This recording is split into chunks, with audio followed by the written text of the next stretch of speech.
हम आपके लिए आज एक ऐसी कहानी लेकर के आए हैं जिसे सुनकर आपके रोंगटे खड़े हो जाएंगे। 8 साल पहले एक व्यक्ति अपने परिवार का भरण पोषण करने के लिए कमाने विदेश गया, नगरी कुवैत, लेकिन वह गया सो लौटा नहीं। वाकया 2013 का है, लेकिन परिस्थितियां आज ऐसी हैं कि उसके 4 बच्चे और उसकी पत्नी यतीम सा जीवन गुजार रहे हैं। केसठ का रहने वाला यह परिवार अपने पिता की तस्वीरें दिखाते रहमान कुरैशी के यह 4 बच्चे और एक दिव्यांग बच्ची इंतज़ार में है। उनके अब्बा लौट कर आएंगे और उनके घर में खुशियाँ आएंगी। लेकिन 8 साल से इंतज़ार करते करते अब उनकी आंखें पथरा गई है। पत्नी शादी के समय की एक तस्वीर दिखाती है, जब जाने से पहले रहमान गांव में फेरी का काम करते थे। एक पड़ोसी से जब इस सिलसिले में बात हुई तो उन्होंने जो बातें कही उसे सुनकर आपका दिल भी पसीज जाएगा। मजदूरी करता था। आपको विश्वास हो रहा है कि बिल्कुल विश्वास हो रहा है। जब वो गया है यहाँ से तो उस समय हमारे साथ ही था। जाने के समय हम लोग मना भी किए थे कि छोड़िए, यहीं 2 रुपया ठीक है, लेकिन अगला चला गया। उसको क्या पता था, वो समय लेकर गया उसको वहाँ पे। क्या कहना चाहेंगे? अब हम यही कहना चाहते हैं कि श्री नरेंद्र मोदी जी जो हैं इस पर कार्रवाई करें। गरीब आदमी है बेचारा, उसका परिवार आप लोग देख ही रहे हैं, तो तुरंत उस पर कार्रवाई करके और उसको बाहर करें, यहाँ लाएँ, बच्चों के साथ रखें। भारत का रहने वाला है वो। कोई परिवार का गुजर बसर कैसे हो रहा है? बिल्कुल खराब चल रहा है। गांव के अगल बगल के लोग इनको खिला रहे हैं। हमारे घर इनके बच्चे जा करके खाते हैं। हमारे घर 2 बच्चे सोते भी हैं। क्या नाम है आपका? मोहम्मद नसरुद्दीन खान। पड़ोसी की बातें सुनकर आपको अंदाजा लग गया होगा, रहमान कुरैशी उर्फ रहमान दर्जी को गए हुए यहाँ से 8 साल हो चुके हैं। उसका परिवार इंतज़ार कर रहा है।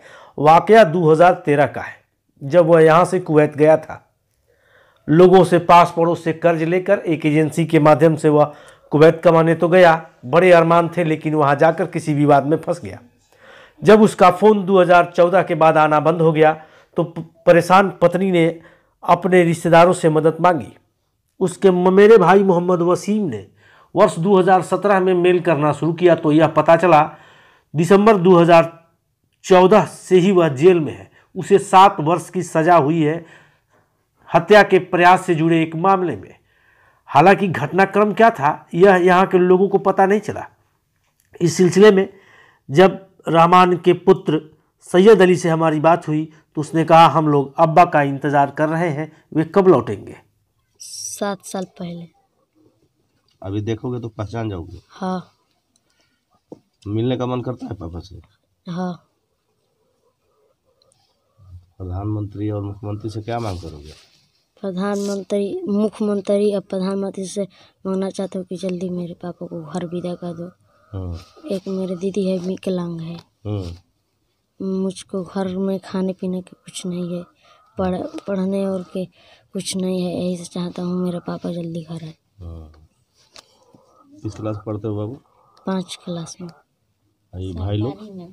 सरकारी स्कूल 5 क्लास में। क्या नाम है आपका? सैयद अली। सर, मैंने 2017 में प्राइम मिनिस्टर ऑफिस और विदेश मंत्रालय में मेल भी किया। मेल करने के बाद मेरे यहाँ इन्फॉर्मेशन आया कि मोहम्मद रहमान दर्जी 7 साल के लिए जेल चला गया है। तो मैंने फिर सोचा कि 7 साल जब उनका सज़ा पूरा हो जाएगा तो फिर मैं इनके ऊपर कुछ कार्रवाई करेंगे। तो मैंने 7 साल जब पूरा हुआ तो कुछ इन्फॉर्मेशन मेरे यहाँ आया भी नहीं कि वह है किस हालात में है, कहाँ हैं। तो मैंने फिर विदेश मंत्रालय में मेल भी किया। मेल करने के बाद तब पर भी मेरे यहाँ कुछ इन्फॉर्मेशन नहीं आया। नहीं आने के बाद बस यही आग्रह है मेरे माननीय श्री नीतीश कुमार जी मुख्यमंत्री, आज जो माननीय मेरे देश के प्रधानमंत्री श्री नरेंद्र मोदी जी हैं, उन लोगों से मैं यही आग्रह करूंगा कि सर, देखते हैं कि ये छोटा छोटा बच्चा है, इन लोगों के जीवन परवरिश करने के लिए पढ़ाई है भी, इन लोगों का लाइफ की बात है। और वो सर, उन लोगों का देखभाल करने वाला जब गार्जियन ही नहीं रहेगा तो उन लोगों का भविष्य बनेगा कैसे? सर, आप लोग से यही अनुरोध है कि उन लोगों के पिता श्री मोहम्मद रहमान दर्जी को हमारे हिंदुस्तान लाने के लिए कृपया आप लोग प्रदान कीजिए। सर, मैं आप रहमान कुरैशी उर्फ रहमान दर्जी, उनके ममेरे भाई मोहम्मद वसीम की बातें भी आप यहाँ सुन रहे थे। इस बीच आपको हम बता दें, जब रहमान यहाँ से गया था तो उसकी माँ भी जीवित थी, लेकिन जब उसे वर्ष 2015 के बाद लापता होने एवं उसके जेल में जाने की सूचना मिली तो उस गम के मारे माँ का भी इंतकाल हो गया। लेकिन अब परिवार इस इंतज़ार में था कि 7 साल पूरे होंगे और रहमान वापस आएगा, लेकिन वह समय बीत चुका है, फिर भी उसकी वापसी नहीं हुई है। इस खबर के पीछे हमारी दरकार यही है कि देश के हुक्मरानों तक यह बात पहुँचे, बिहार की सरकार हो अथवा विदेश मंत्रालय, सभी रहमान की वापसी के लिए कुछ प्रयास करें ताकि बक्सर जिले के 61 गांव के रहने वाले इस परिवार के घर में फिर एक बार खुशियां लौट सके। फिलहाल उसकी पत्नी कुरैशी खातून का दर्द भी आप सुन ही लीजिए। 2013 में गई रहन बाहर जी। 2014 में सुनाइल खास नहीं खान जेल में चल गई बड़न। आखिर का कारण रहे जेल में जाए? अब कारण कोई हमने से ना बतावल, दूसर कहे उनकर संगतिया एगो बंगाली रहन, उहे बतैलन कि जेल में बाड़न, और कुछ ना बतैलन। कौन आरोप लगा रहे उनके पर? अब आरोप हमने से ना बतैलन का आरोप लगा रहे। जब पहले भी एजा कुछ व्यवहार उनकर ऐसा रहेगा ना, वो व्यवहार के ना रहनी, जब केहू से पूछ ले केहू ना कही। तो 2013 से अभी तक रुआ मतलब कैसे गुजारा कर रहे? अब वैसे ही गुजारा होते ही बैठे, उनकर आस में कि अहन सुनाइल की साजा 7 साल के बाद 6 साल के तब पूछ जैते अहन। अब उनकर अम्मा सुन लिन तो उनकर एथू हो गई। का सजा सुन ली अम्मा तक? आवे उनका देहांत हो गई सुन के कि हमार लड़का ऐसे ना रहे, कहीं ऐसे हो गई। अच्छा, हार्ट अटैक हो गया? हाँ, हार्ट अटैक हो गई कि वैसा ना रहा।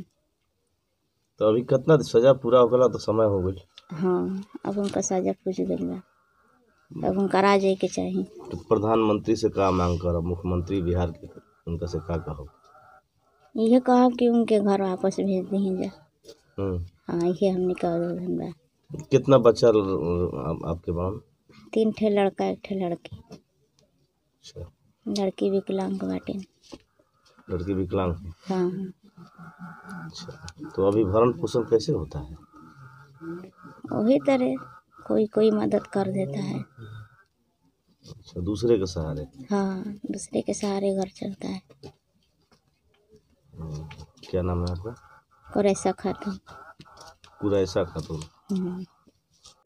भेजने वाले जितनी एजेंसियां हैं भारत से लोगों को बाहर भेजती हैं जॉब के लिए, केवल भेजने की रिस्पॉन्सिबिलिटी लेती हैं क्योंकि उनको पैसा अर्निंग करना होता है। लेकिन अगर कुछ वाकया वहाँ हो गया तो वो अपना पल्ला झाड़ लेती हैं कि इनके घर में भी बच्चे होंगे, इनके भी परिवार होंगे, क्योंकि बहुत सारे ऐसे परिवार होते हैं जो जगह ज़मीन बेच करके भी जाते हैं बाहर, कोई कर्जा ले करके जाता है, इसलिए जाता है कि 2 पैसा अधिक कमा पाए या अपने परिवार का भरण पोषण बढ़िया से कर पाए। लेकिन अगर वही व्यक्ति बाहर फंस जाता है तो ये एजेंसियां पल्ला झाड़ लेती हैं अपने दायित्व से।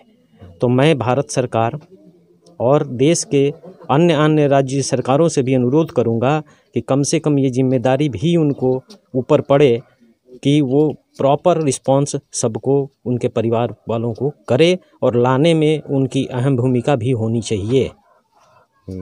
ऐसे सामाजिक उत्पीड़न संस्था चलाने वाले एनजीओ संचालक विनोद सिंह की बातें अभी आप सुन रहे थे, जिन्होंने यह मांग की प्रशासन को वैसी एजेंसियों की जिम्मेवारी तय करनी चाहिए जो रोजगार के लिए युवाओं को विदेश भेजते हैं। जब उनके साथ कोई अनहोनी होती है तो वे जिम्मेवारी से पल्ला झाड़ लेते हैं। हमारे लिए यह रिपोर्ट तैयार की थी संवाददाता संजय उपाध्याय ने। हम आपसे भी यह गुजारिश करेंगे, रहमान की वतन वापसी के सिलसिले में आप भी इस खबर को दूर तक पहुंचाने के लिए शेयर करें। मदद की भावना से भरी रिपोर्ट में हमारे साथ अंत तक बने रहने के लिए आप सभी पाठकों को हमारी तरफ से धन्यवाद।